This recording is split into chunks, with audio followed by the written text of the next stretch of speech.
جب تک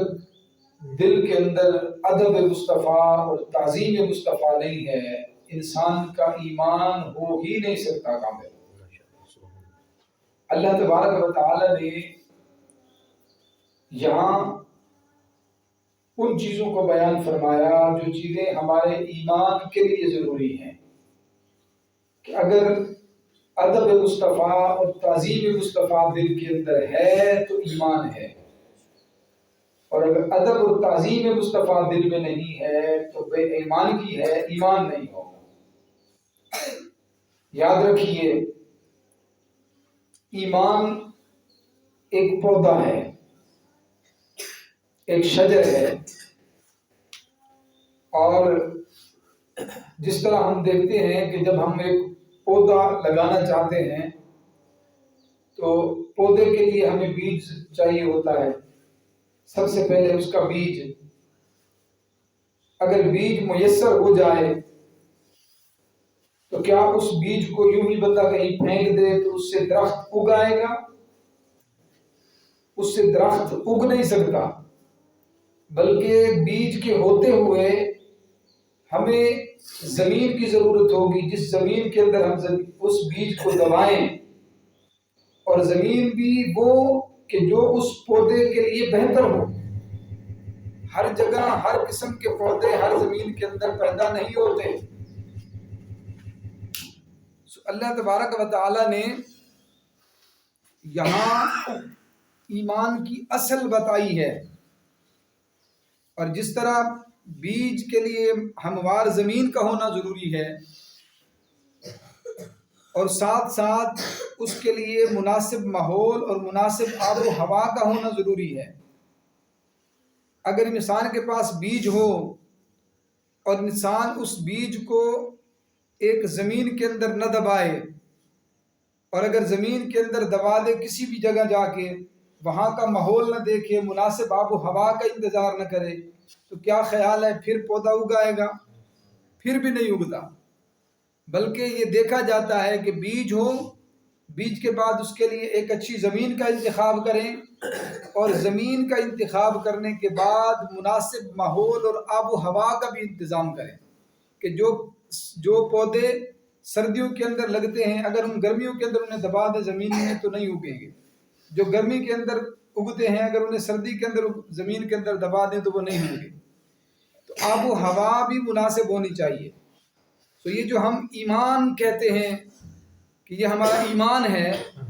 ایمان اصل میں ایک شجر ہے، اور اس ایمان کا بیج لا الہ الا اللہ محمد الرسول اللہ ہے۔ جب بندہ لا الہ الا اللہ محمد الرسول اللہ کہہ دیتا ہے، اقرار باللسان اور تصدیق بالقلب کر لیتا ہے، تو اقرار باللسان اور تصدیق بالقلب کرنے کی وجہ سے بندے کے پاس بیج آ جاتا ہے، بندے کے پاس بیج آ گیا ہے۔ لیکن اس بیج کے بعد اب اگر بندہ اس کے لیے مناسب زمین کا انتظام نہ کرے اور مناسب آب و ہوا کا انتظام نہ کرے تو یہ انسان کا جو بیج ہے یہ بیج ہی خراب ہو جائے گا، یہ شجر ہی خراب ہو جائے گا، اگنا تو دور کی بات یہ بیج ہی گل سڑ جائے گا۔ سو بلا تشبیہ اللہ تبارک و تعالی نے جو ہمیں ایمان کا درخت عطا کیا، اس ایمان کے شجر کے لیے محبت مصطفیٰ زمین ہے اور ادب مصطفیٰ آب و ہوا ہے۔ لہٰذا اگر ایمان کے پودے کو اپنے دل کے اندر، اپنے وجود کے اندر کامل کرنا چاہتے ہیں، اپنے ایمان کے درخت کو مضبوط کرنا چاہتے ہیں، اور اپنے شجر ایمان کو ہموار کرنا چاہتے ہیں، ایک تناور درخت بنانا چاہتے ہیں، تو اس کے لیے ضروری ہے کہ ہمارے دل کے اندر ادب مصطفیٰ بھی ہو اور تعظیم مصطفیٰ بھی ہو۔ اگر ادب مصطفیٰ دل میں نہ ہو یا تعظیم مصطفیٰ دل میں نہ ہو، فقط لا الہ الا اللہ محمد رسول اللہ کا بیج لیے پھرتے ہوں، تو نہ ایمان کا شجر مکمل ہوگا اور نہ ہی وہ جو ہے ایک شجر بار آور یا مثمر پھلدار درخت کی شکل کے اندر جو ہے نا وہ ہمیں کسی کام آئے گا۔ وہ صرف دعویٰ تو ہوگا کہ ہمارے پاس بیج ہے، اور اگر ہم اس کی دیکھ بھال کرنا چاہتے ہیں، اس کو تناور درخت بنانا چاہتے ہیں، تو ہمارے لیے ضروری ہوگا کہ ہم ادب مصطفیٰ اور تعظیم مصطفیٰ دل کے اندر پیدا کریں۔ اللہ تبارک و تعالی نے اس لیے ان آیات کے اندر اپنے پیارے محبوب صلی اللہ علیہ وسلم کی بارگاہ کا ادب بتایا۔ پہلی آیت جو پڑھی اس میں فرمایا یا ایھا الذین آمنوا لا تقدموا بین یدی اللہ ورسولہ، کہ اے ایمان والو تم اللہ اور اس کے رسول کے کسی بھی کام سے پہلے تم کوئی کام نہ کرو۔ مصطفیٰ کریم کی بارگاہ کا ادب بتایا جا رہا ہے کہ لوگوں جب میرے مصطفیٰ کریم کی بارگاہ کے اندر جاؤ تو خبردار میرے مصطفیٰ کی بات کرنے سے پہلے تم پہلے نہ بولا کرو، پہلے میرا مصطفیٰ بولے تم بعد میں جو ہے اس پر کوئی بات کیا کرو، میرے محبوب کے بولنے سے پہلے تم نہ بولا کرو۔ اور اس طرح حضور اکرم صلی اللہ علیہ وآلہ وسلم کے متعلق یہ جو بات ارشاد فرمائی گئی، بعض مورخین اور مفسرین نے لکھا کہ کچھ لوگوں نے آقا کریم صلی اللہ علیہ وآلہ وسلم کی قربانی کرنے سے پہلے قربانی کر دی۔ حضور نے بھی قربانی کا جانور اپنا ذبح نہیں کیا تھا کہ بعض لوگوں نے کر لی، اور جن لوگوں نے قربانی کر لی انہوں نے کیوں کی تھی؟ اللہ تبارک و تعالیٰ کی رضا کے لیے۔ قربانی کو اللہ کا حکم سمجھا تو اس کو جو ہے وہ ذبح کر دیا، لیکن ابھی رسول کریم صلی اللہ علیہ وسلم نے ذبح نہیں کیا تھا جانور۔ اللہ پاک نے قرآن کی آیات نازل فرمایا تم نے بے شک میری بارگاہ میں ادب کیا ہے، بے شک میری رضا کی خاطر جانور ذبح کیا، لیکن تم نے میرے مصطفیٰ کی قربانی سے پہل کر لی ہے، لہذا تمہاری قربانی قبول ہی نہیں ہوگی۔ جب تک میرا مصطفیٰ پہل نہ کرے تم پہل نہیں کر سکتے۔ یہی بات روزے کے اندر ہے کہ جب تک مصطفیٰ کریم روزہ نہ رکھے تم روزہ نہیں رکھ سکتے۔ باقی سارے اعمال کے اندر بھی تمہیں میرے مصطفیٰ کریم کی ذات سے آگے نہیں بڑھنا، بلکہ پہلے میرا مصطفیٰ کرے گا بعد میں تم کرو گے۔ تو اللہ تبارک و تعالیٰ نے پہلا ادب یہ بتایا کہ کسی بھی معاملے کے اندر میرے مصطفیٰ کریم صلی اللہ علیہ وسلم کی بارگاہ سے تم پہل نہ کرو، اپنے آپ کو آگے نہ کرو، بلکہ پیچھے رہو۔ پہل میرا مصطفیٰ کرے گا اور تم میرے مصطفیٰ کی اتباع اور فرما برداری کے اندر باقی اعمال کرو۔ اور دوسری آیت کے اندر فرمایا یا ایھا الذین آمنوا لا ترفعوا اصواتکم فوق صوت النبی۔ ایک اور ادب بتایا گیا، اے ایمان والو لا ترفعوا اصواتکم فوق صوت النبی، کہ جب تم میرے مصطفیٰ کریم کی بارگاہ میں حاضر ہوا کرو تو خیال رہے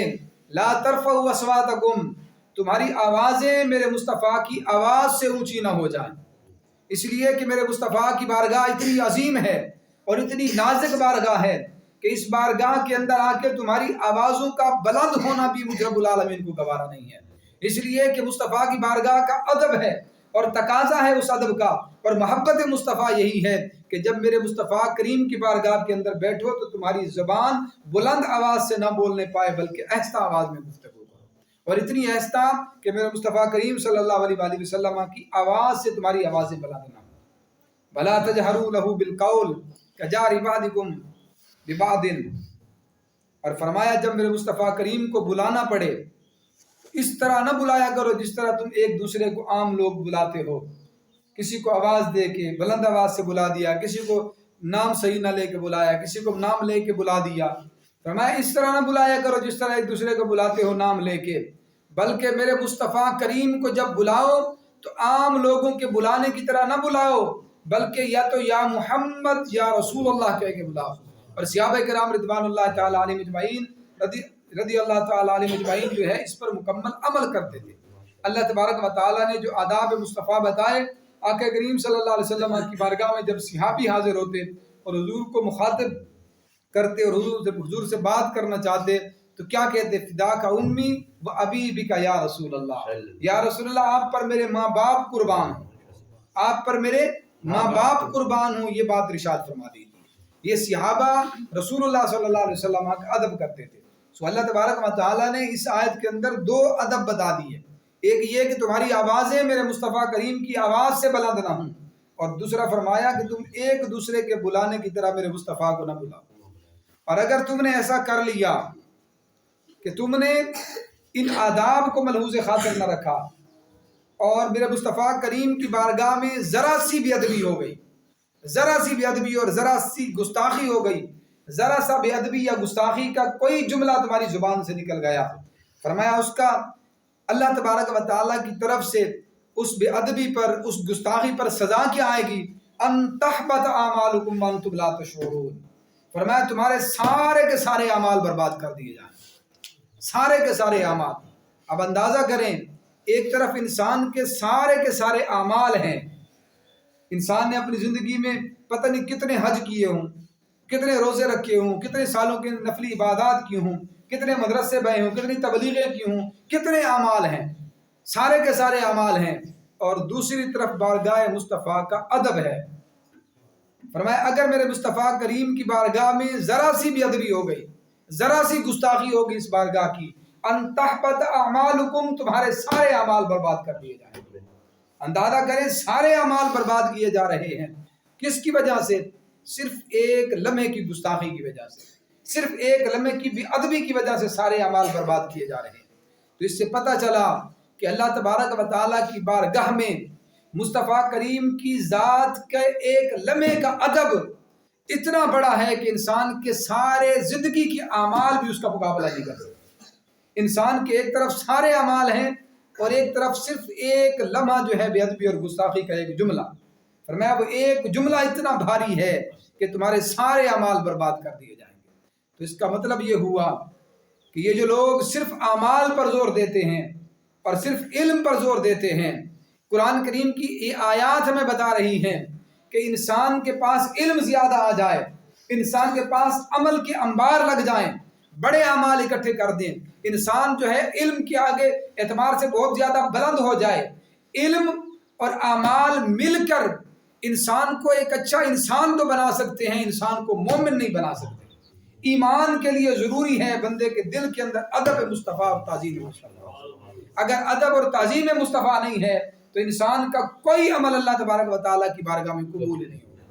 فرمایا ان تحبط اعمالکم، ذرا سی بھی ادبی اگر کر بیٹھے تو تمہاری زندگی کے سارے اعمال برباد کیے جائیں گے۔ وانتم لا تشعرون، اور تمہیں اس کا شعور ہی نہیں ہوگا،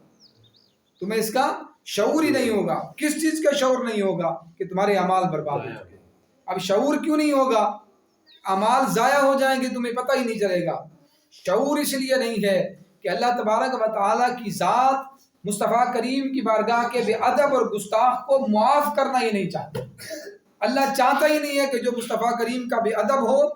اور بارگاہ مصطفی کی تعظیم نہ کرنے والا بندہ ہو، اگر وہ بے ادبی کرے اللہ تبارک و تعالیٰ اس کو معاف ہی نہیں کرنا چاہتا۔ اس لیے فرمایا وانتم لا تشعرون، تمہارے اعمال برباد کر دیے جائیں گے اور تمہیں خبر تک نہیں ہونے پائے گی۔ اس لیے کہ اگر بندے کو پتہ چل جائے کہ میں لٹ گیا ہوں، بندے کو خبر ہو جائے کہ میرے اعمال سارے کے سارے چلے گئے ہیں، بندے کو پتہ چل جائے کہ میری نمازیں ساری کی ساری ضائع ہو گئی ہیں، پتہ چل جائے کہ میری اتنے سال کی عبادات ضائع ہو گئی ہیں، پتہ چل جائے کہ میری اتنی تبلیغیں، اتنے میرے چلے لگائے ہوئے، اتنے میری تبلیغ کے سارے مہینے ضائع ہو گئے ہیں، پتہ چل جائے کہ میری اتنی مساجد بنانے والے جو اعمال ہیں، حلقات ہیں، وہ سارے کے سارے ختم ہو گئے ہیں، برباد ہو گئے ہیں، تو بندہ کیا کرے گا؟ بندہ پھر توبہ کرے گا، بندہ پھر اللہ کی بارگاہ میں گڑ گڑائے گا، معافی مانگے گا، اور پھر اللہ ممکن ہے معاف کر دے۔ لیکن اللہ تبارک و تعالیٰ جو بات ارشاد فرما رہے ہیں انتم لا تشعرون کے اندر، فرمایا میرے مصطفیٰ کریم کی بارگاہ کی بے ادبی اور گستاخی اتنا بھیانک جرم ہے کہ میں رب تمہیں خبر ہی نہیں ہونے دوں گا کہ تم لٹ چکے ہو، تمہارے سارے اعمال برباد کر دیے جائیں گے اور تمہیں توبہ کی اور معافی کی توفیق ہی نہیں ملے گی، لہذا تمہارا سارا اعمال جو ہے جتنا تم نے اکٹھا کیا تھا سارا کا سارا جو ہے وہ برباد کر دیا جائے گا، اس عمل میں سے تمہیں کوئی عمل جو ہے وہ فائدہ دینے والا نہیں ہوگا۔ وانتم لا تشعرون، اور تمہیں اس کا شعور ہی نہیں ہوگا۔ اس لیے آقا کریم صلی اللہ علیہ وآلہ وسلم کی بارگاہ کا ادب اور تعظیم یہ ایمان کے لیے ضروری ہے، ایمان کے لیے ضروری ہے۔ لہذا اگر مومن کو پہچاننا ہو کہ مومن کون ہے اور مومن صرف نام کا کون ہے، تو دیکھ لیں کہ جس بندے کے اندر ادب مصطفیٰ زیادہ ہے اور تعظیم مصطفیٰ زیادہ ہے وہ بندہ مومن ہے، اور جس کے اندر ادب مصطفیٰ نہیں ہے، تعظیم مصطفیٰ نہیں ہے، اس کے ایمان کو کامل نہیں کہا جا سکتا۔ اس لیے کہ اللہ تبارک و تعالیٰ نے ایمان کے لیے ضروری قرار دیا ادب مصطفیٰ اور تعظیم مصطفیٰ۔ صرف اعمال پر زور دینا، صرف رب کی توحید پر زور دینا، اور صرف جو ہے وہ شرک پر بات کر دینا، اور مصطفیٰ کریم کی ذات اور ادب کے متعلق گفتگو ہی نہ کرنا، ایک گھنٹے کی تقریریں کرنا اور اس میں صرف رد شرک اور توحید پر گفتگو کر جانا، یہ اللہ تبارک و تعالیٰ کا اسلوب نہیں ہے۔ اللہ تبارک و تعالیٰ کا اسلوب کیا ہے کہ جب بھی رب نے یا ایھا الذین آمنو کہہ کر قرآن میں مخاطب کیا، مصطفیٰ کریم کی ادب اور مصطفیٰ کریم کی تعظیم کی بات کی رب العالمین۔ اللہ پاک نے قرآن کریم کے اندر دو قسم کے اسلوب بیان فرمائے، ایک اسلوب ہے یا ایھا الناس، اے لوگوں کہہ کر اللہ نے مخاطب کیا، اور ایک ہے اللہ تبارک و تعالیٰ نے یا ایھا الذین آمنو کہہ کے مخاطب کیا۔ یا ایھا الناس یہ قرآن کریم کے اندر 20 مقام پہ اللہ پاک نے فرمایا، یعنی جہاں اللہ نے فرمایا اے لوگو، سارے جہان کو، ساری انسانیت کو اللہ نے مخاطب کیا، یا ایھا الناس کے ساتھ 20 مقام بھی اللہ تبارک و تعالیٰ نے قرآن کریم کے اندر بیان فرمایا، 10 مکی صورتوں کے اندر اور 10 مدنی صورتوں کے اندر، یعنی مکہ کے اندر رہنے والے لوگوں کو بھی اللہ نے 10 مرتبہ یا ایھا الناس کے ساتھ خطاب کیا، اور یا ایھا الناس کے ساتھ یہ خطاب اللہ پاک نے مدینے کے اندر رہنے والے لوگوں کو کیا۔ اور قرآن کریم کے اندر اگر آپ مطالعہ کریں قرآن کا، یا ایھا الذین آمنو کے ساتھ خطاب اللہ پاک نے 89 مرتبہ 99 مرتبہ اللہ تبارک و 99 مرتبہ اللہ تبارک و تعالیٰ نے یا ایھا الذین آمنو کے ساتھ خطاب کیا۔ جہاں اللہ پاک نے یا ایھا الناس کا انتخاب کیا، اے لوگو،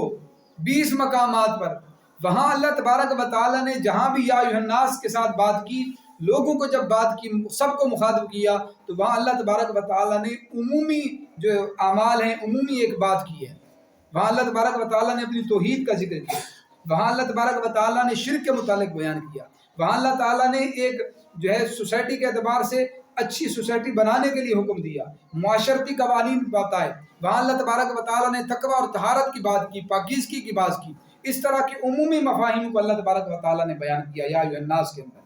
اور یا ایھا الذین آمنو کے اندر اللہ تبارک و تعالیٰ نے بیشتر مقامات پر جہاں بھی یا ایھا الذین آمنو ارشاد فرمایا، وہاں زیادہ مقامات پر اللہ تبارک و تعالیٰ نے مصطفیٰ کریم کی ذات کا ادب اور تعظیم کو بیان فرمایا۔ سو اللہ تبارک و تعالیٰ کا طریقہ گویا قرآن کے اندر یہ آیا کہ اللہ جب اہل ایمان سے مخاطب ہوتا ہے تو اہل ایمان سے مخاطب ہوتے ہوئے زیادہ تر اللہ تبارک و تعالیٰ اپنے مصطفیٰ کی تعظیم، عظمت اور رفعت شان کو بیان فرماتا ہے۔ سو یہ اللہ تبارک و تعالیٰ کا طریقہ ہے۔ سو اللہ تبارک و تعالیٰ نے اپنے محبوب صلی اللہ علیہ وسلم کی بارگاہ کے یہ آداب بتائے اور فرمایا ان آداب کے مطابق عمل کرنا تمہاری ذمہ داری ہے، اور اگر ذرا سی تمہارے سے اونچ نیچ ہو گئی تمہاری زندگی کے سارے اعمال برباد ہو جائیں۔ حضور کے صحابہ پہلے بھی ادب کرتے تھے، لیکن جب یہ آیت اتری، حضرت ثابت بن قیس رضی اللہ تعالیٰ عنہ حضور کے ایک صحابی تھے، ان کی آواز قدرتاً فطرتاً بھاری آواز تھی، بلند آواز تھی۔ بعض لوگ ہوتے ہیں کہ جن کی آواز قدرتاً جو ہے وہ بھاری ہوتی ہے، بلند ہوتی ہے، بہت زیادہ اونچا بولتے ہیں۔ تو حضرت ثابت بن قیس جو تھے یہ بلند آواز تھے، ان کی آواز زیادہ جو ہے وہ نکلتی تھی۔ جب یہ آیت نازل ہوئی تو حضرت ثابت بن قیس نے اپنے آپ کو اپنے گھر کے اندر بند کر لیا، اور گھر کے اندر بند کر کے اللہ کی بارگاہ میں معافی مانگتے ہیں، روتے ہیں باری تعالیٰ کی بارگاہ میں اور نادم ہوتے ہیں۔ آقا کریم صلی اللہ علیہ وسلم نے 3 دن جب آپ کو اپنی بارگاہ میں نہ دیکھا تو آپ نے پوچھا کہ ثابت کہاں ہے؟ تو کسی نے جو ہے بتایا کہ وہ تو اپنے گھر کے اندر ہے، اور جب سے یہ آیت اتری ہے وہ تو گھر سے باہر ہی نہیں نکلے۔ آقا کریم صلی اللہ علیہ وسلم نے فرمایا ایک شخص کو جاؤ اور انہیں بلا کر لاؤ۔ حضرت ثابت کو بلا کر لایا گیا تو آقا کریم صلی اللہ علیہ وسلم نے پوچھا ثابت کہاں تھے تم؟ عرض کی یا رسول اللہ جب قرآن کی آیت نازل ہوئی لا ترفعوا اصواتکم فوق صوت النبی، کہ ایمان والو اپنی آوازوں کو میرے مصطفیٰ کریم کی آواز سے بلند نہ کرو۔ یا رسول اللہ میں تو ڈر گیا ہوں اس لیے کہ میری آواز ہمیشہ بلند ہوتی ہے اور قدرتاً میری آواز زیادہ بلند نکلتی رہی ہے، کہیں یہ آیت میرے بارے میں نازل نہ ہوئی کہ کہیں اللہ پاک نے میرے سارے اعمال برباد نہ کر دیے گئے، اللہ تبارک و تعالیٰ نے کہیں میرا سرمایہ سارا کا سارا ضائع نہ کر دیا ہو۔ آقا کریم صلی اللہ علیہ وسلم نے جب آپ کی بات کو سنا تو آپ نے فرمایا ثابت یہ آیت تمہارے متعلق نہیں تھی، کیا تم اس بات پر راضی نہیں ہو ان تعیش حمیدن وتقتل شہیدن وتدخل الجنہ، کیا تم اس بات پر راضی نہیں ہو کہ اللہ تبارک و تعالیٰ تمہیں ایک پرسکون زندگی عطا فرمائے اور اللہ کے راستے میں تم شہید کیے جاؤ اور اللہ پاک تمہیں جنت میں داخل فرمائے، کیا تم اس بات پر راضی نہیں ہو؟ خوشخبری دی انہیں تو وہ خوش ہو گئے، مسکرانے لگے اور حضور کے بارگاہ میں ہاتھ جوڑ کے حضور کا شکریہ ادا کیا کہ باری تعالیٰ کے محبوب آپ نے مجھے جو ہے راحت اور سکون عطا فرمایا ہے، وگرنہ میں تو بڑا پریشان تھا کہ کہیں یہ آیت میرے بارے میں نازل نہ ہوئی۔ اور اس آیت کے نازل ہونے کے بعد صحابہ کرام کا معمول یہ تھا کہ حضرت عمر فاروق رضی اللہ تعالیٰ عنہ کے بارے میں آتا ہے کہ آپ جب حضور کی بارگاہ میں بات کرتے تو اتنا آہستہ آواز میں بولتے کہ کئی دفعہ حضور کو پوچھنا پڑتا دوبارہ کہ عمر کیا کہہ رہے ہیں، یعنی آواز پوری حضور کو سنائی نہیں دیتی۔ اور حضرت ابوبکر صدیق کا عالم یہ تھا کہ جب کوئی وقت مدینے کے اندر رسول